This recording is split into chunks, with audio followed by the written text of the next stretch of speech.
Since we have 3 presentations and limited time, we will start right on time. And I'm happy to introduce Dr. Shlomi Efrati.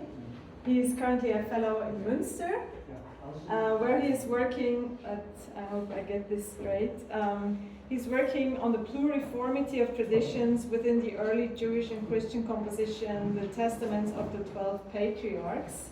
He's also an expert in Targum, and I saw that he has a lot of clips of his papers on his academia site. So you can also listen to them as podcasts. Yeah, really check it out. It's really great. So and we look forward to your presentation on Adam Erectus. Thank you very much, Monica, and thank you all for being here. And without further ado, I would like to present to you today a rabbinic tradition concerning Adam's erection. One of its most common manifestations is in a list describing the first 12 hours in the creation of Adam, which proved to be extremely popular. It is attested in numerous relatively late or Amorite rabbinic sources stemming from the, let us say, 3rd to the 7th century CE. And it is in 2 main versions, which also manifest multiple minor variations, with which I will not deal today. One of its versions, as appearing in the Sikrat al-Kahana and many other Palestinian sources, describes how in the first hour the thought of creating Adam enters God's mind. In the second hour, God took counsel with the ministering angels. In the third, he assembled Adam's dust. In the fourth, he kneaded him. In the fifth, he shaped him. In the sixth, God cast a soul into Adam's body. In the seventh, Adam stood on his feet.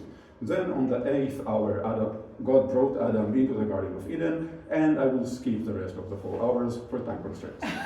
In another version, in the Babylonian Talmud, it starts immediately with the gathering of Adam's dust on the first hour. On the second, he became a golem, an obscure word here probably meaning something like an incomplete vessel.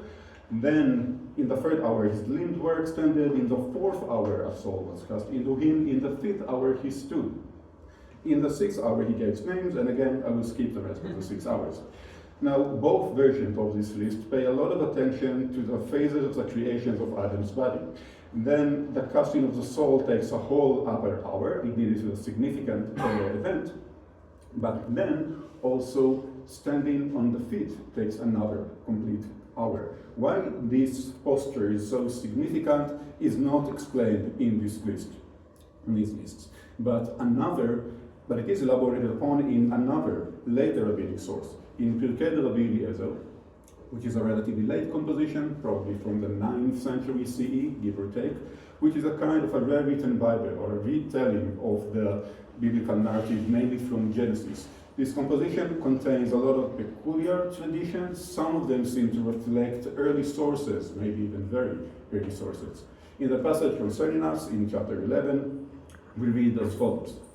He kneaded the lumps of the dust of the first man in a pure place. On the navel of the earth he shaped and arranged him.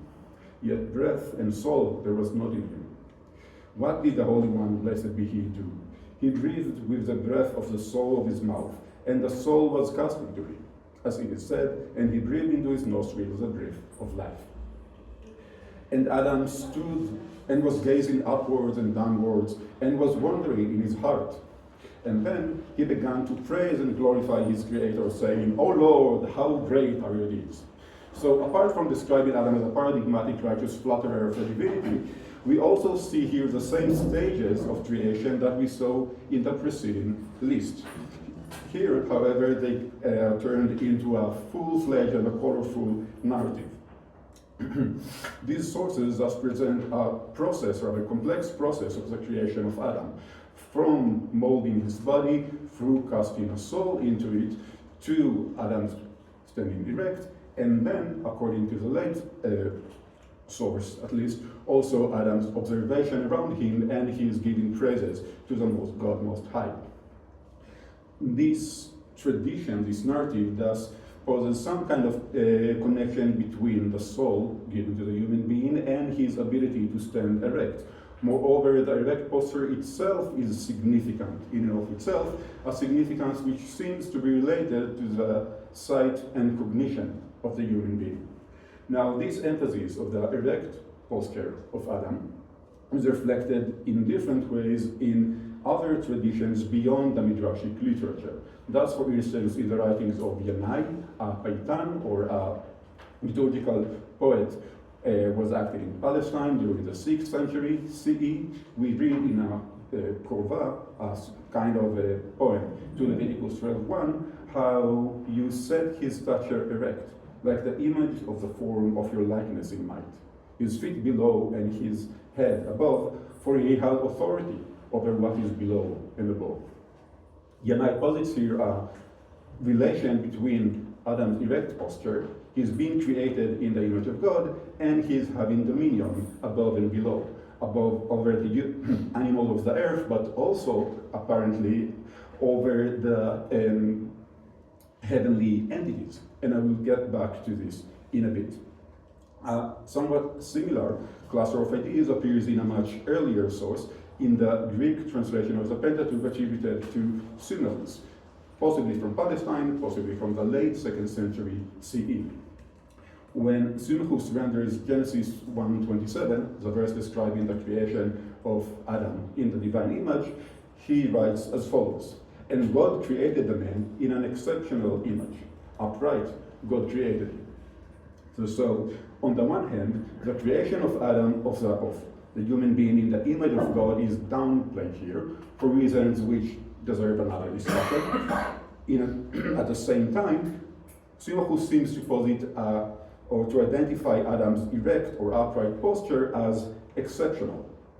Why this is so, this is not, again, explained here, but things become much more explicit in another earlier Jewish Greek author, Philo, who was active in Alexandria in the 1st century CE, composed, let us say, philosophical exegesis to the Bible, and referred several times to the importance of the erect posture of the human being. Thus, for instance, in his treatise on Noah's plantation, Philo writes that the human being, however, obtained a singular structure. In the case of the other creatures, he guided and bent their vision downward and so inclined them toward the ground. But in the case of the human being, he raised him up again, so that he could gaze at the heaven. Thus, Philo, like Symmachus, stresses that the human structure or image is singular, in that it is raised up or upright. Now, the relationships between Symmachus and Philo, again, deserve another lecture or seminar. For the time being, I would like to continue a little bit with Philo himself. Philo goes on to say, or to explain, that he says, Scripture, or Moses, that God inbreathed into his face the breath of life. As a result, the recipient of the breath is necessarily formed as an image of the one who sends it. For this reason, it is also said that the human being came into being after God's image. It follows, therefore, that his body too has been raised up and his vision extended toward the heaven. Philo here nicely demonstrates or explicates the biblical basis of his exegesis. On the one hand, he reads Genesis 1:27, describing the creation of the human being after the image of God, and connects it with Genesis 2:7, which describes the molding of the human body and the inbreathing of the soul into it. Philo posits, an identification of the divine image on the one hand and the soul on the other. Both of them reflect the divine part or aspect in the human being, and both of these are somehow reflected in the erect posture of the human being. Now, this particular combination of motifs seems to be unique to Philo, but it also demonstrates how the elements from the biblical creation narratives were related to the erect posture of the human being, as we have seen in different ways in the other sources. In addition, Philo stresses that the erect posture is singular to the human being and is related to his ability to look towards the heaven and understand what's in them. And here, Philo reflects a much broader concept concerning the importance of the erect human posture, which is found throughout in the Greco-Roman world. I will give you only a few examples. One of the earliest attestations of this concept appears in the writing of Xenophon, for instance, when he describes the benefits which the gods bestow on the human being. Xenophon declares that the human is the only living creature that they, the gods, have made to stand upright. And the upright position gives him a wider range of vision in front and a better view of things above. Xenophon seems to describe here, or stress here, the physiological advantage of being able to stand upright and look in all directions. A different emphasis appears in almost contemporary writings of Plato. For instance, in the Timaeus, the comprehensive description of the creation of the cosmos, Plato declares as follows: "We declare that God has given to each of us as his daimon that kind of soul which is housed in the top of our body and which raises us up from earth toward our kindred in the head." Thus, the upright position is here directly related to the soul in one way or another, and is also seen as a heavenly feature, that which makes the human being closer to heaven and what's in them. Now, this concept in various manifestations and structure is attested throughout in Greek and Roman writings, both in philosophical circles and later among Christian writers, but it also found its way to rabbinic literature. Thus, for instance, in Bereshit Rabbah, a commentary of a sort on the book of Genesis, probably composed or during the 5th century in Palestine, we read that God, created in him, the human being, 4 creations from above and 4 from below. From below, he eats and drinks, procreates, defecates, and dies, as does an animal. From above, he stands and speaks and understands and sees, as do the ministering angels. Now, this last clause is a bit surprising, for as the Midrash immediately asks, but does not an animal also see? And the Midrash explains, rather, this one, a human, can see from the side. Now, the interpretation and meaning of this last answer are rather obscure, but for me what's important is the question itself. Indeed, why is seeing singled out as a unique human faculty? And it seems that in here, that this strange statement is related to another statement, that human stand like the ministering angels. The Midrash posits here, or assumes here, a relation between standing and seeing, which is simply a reflection of the philosophical cliché that we've just seen in the Greek and Roman sources. In addition to a claim that standing is similar to the ministering angels, in other words, the claim that the erect posture is a heavenly attribute can be read as reflecting a biblical concept, the idea that the human being was created in the image of God, but at the same time it reflects the philosophical idea that we just saw in Plato, for instance. So what did we have until now? We saw a common philosophical ethical cliché which singles out the erect posture as a distinct human attribute, relates it to the possibly divine soul of the human being, and also to his ability to look around and understand the world around him, and particularly the heaven above him. We also saw how this cliché was adapted to biblical exegesis, and how the erect posture was connected with the divine image of the human being, and also with the soul that was inbreathed into him. Lastly, in some sources, the erect posture or the standing up becomes a moment of transition from a lifeless body to a living being, from a non-human creature to a human, and from an unconscious entity to a creature with sight and cognition abilities.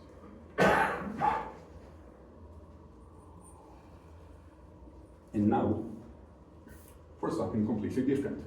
A similar complex of ideas appeared in Gnostic circles. Now, Gnostic is a very problematic title. I will not try to define it here, but rather will present several sources and will let them speak for themselves. First, I would like to read one passage from the writings of Irenaeus of Lyon, a Christian writer who, towards the end of the 2nd century CE, composed a treatise against the heresies, where he details the errors from his point of view of various groups. Among them, he reports about a certain Saturninus, who assumed that there is one Father who is unknown to all, but the world and all that is in it was made by certain 7 angels. Man, too, is a work of angels. And how? Irenaeus explains, according to Saturninus. When a shining image appeared from above, from the sovereign power, and they were not able to hold fast to it, they exhorted each other, saying, "Let us make men after an image and likeness." When this molded body was made, and was not able to stand erect, because of the weakness of the angels, but wriggled on the ground as a worm, then the power on high had pity on him, because it was made after its image. And he sent a spark of life which raised the man up, and fixed joints in him, and made him alive. So this Saturninus, or Saturninus according to other sources, who was reportedly active in Antioch, creates a very clear distinction between the supreme God on the one hand and the creators of the world on the other hand. In passages which I didn't read here, Saturninus also describes a very harsh conflict between these two authorities. So, as we saw, Saturninus describes a complex process of creation of the human being. This creature is built on the one hand from a body, which is a creation of the lesser powers, but is also in the image of the supreme power. At the same time, man is also made up, the human being is also made up of a spark of life, which was given directly from the power above. And these two aspects, or two components, are also reflected in the process of the creation of the human being. He begins as a wriggling, worm-like creature and ends as an upstanding and erect, complete, thinking human being.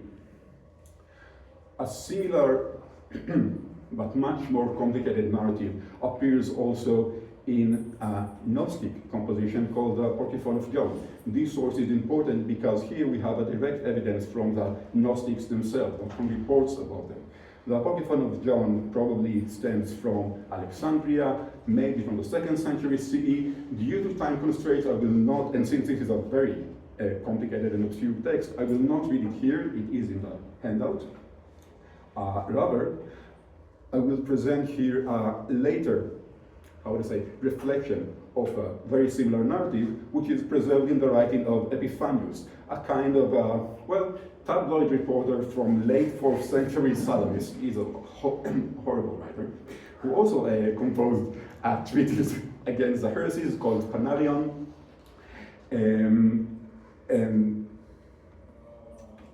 Epiphanius, everything that Epiphanius writes has to be taken with 1 or 2 grains of salt, but here nevertheless he is important, first of all because he clarifies the rather obscure narrative, and second because he brings out explicitly the, biblical and exegetical foundation of this narrative, at least according to his own understanding.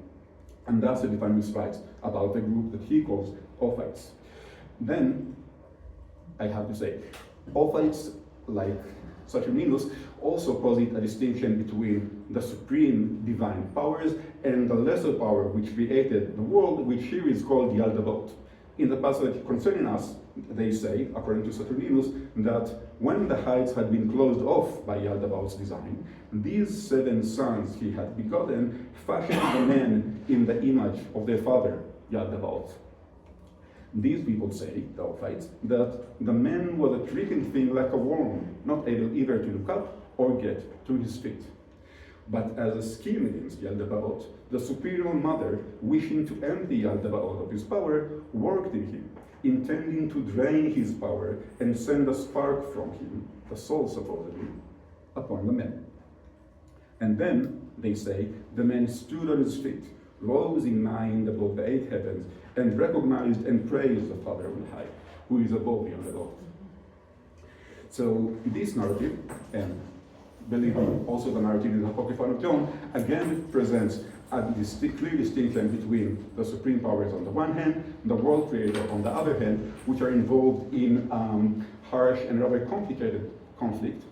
These sources again describe a complex creation of the human being, but they also present this creation as a deception, as a means to deprive Yaldabaoth, the creator, of his power. This is achieved by the suggestion to Yaldabaoth to blow into his face, and when Yaldabaoth does so and empties himself from his power, he also allows the body of the human being to rise. According to Epiphanius' elaborations on the narrative, we further hear that the spark which Yaldabaoth emitted is identified with the soul, and that man stood and immediately was able to recognize and praise the Father on high. And this combination of ideas is reminiscent of Philo, who also connected the inbreathing into the man with his ability to raise up and extend his vision to the heaven, but also with the much later Pirkei Rabbi Eliezer, which described how man stood, was gazing upwards and downwards, and then began to praise his creator. Thus, to weave together the threads quickly, we saw Rabbinic tradition describes how after man's body was molded, he was given a soul, was able to stand erect and to praise God. The same narrative appears also in Gnostic tradition, but here the body is a creation of angels and the soul comes somehow from the powers above. There is here some kind of so it's having the same storyline, but with a very different underlying narrative and very different conclusions. What does this scheme of confrontation and contact implies? Some suggested that we have here a reflection of Rabbinic Gnostics, or maybe Gnostic rabbis, but simply put, there is no actual evidence for the existence of these speculative groups.